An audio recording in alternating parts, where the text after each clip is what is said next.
আপনারা নিশ্চয়ই লক্ষ্য করেছেন, শ্রাবণ মাস এলেই হাজার হাজার ভক্ত ভোরবেলা উঠে শিব মন্দিরে যান আর শিবলিঙ্গে জল ঢালেন।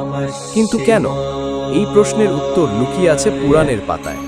সমুদ্র মন্থনের সময় উঠে এসেছিল এক ভয়ঙ্কর বিষ, হালাহল। এই বিষ যদি পৃথিবীতে ছড়িয়ে পড়ত, সবকিছু ধ্বংস হয়ে যেত। তখন সমস্ত দেবতারা সাহায্যের জন্য ডাকলেন মহাদেবকে। তিনি এক মুহূর্তও দেরি না করে সেই বিষ পান করলেন, কিন্তু গিলে ফেললেন না, গলায় আটকে রাখলেন। আর সেই জন্যই তার নাম হলো নীলকণ্ঠ। কিন্তু সেই বিষের তাপে তার শরীর জ্বলছিল। তার কষ্ট লাঘব করতে দেবতারা ও ভক্তরা শুরু করলেন তার মাথায় ঠান্ডা জল ঢালার প্রথা। শ্রাবণ মাস বর্ষার সময় প্রকৃতিও যেন শিবের মাথায় জল ঢালতে সাহায্য করে। এই মাসে শিবের উপাসনা করলে মানা হয় পাপ থেকে মুক্তি মেলে, শান্তি আসে জীবনে। তাই আজও ভক্তেরা শ্রাবণের প্রতিটি দিনে শিবলিঙ্গে গঙ্গা জল, দুধ বা জল ঢেলে তাদের ভক্তি নিবেদন করেন, কৃতজ্ঞতা জানাতে, ভালোবাসা জানাতে আর আশীর্বাদ পেতে।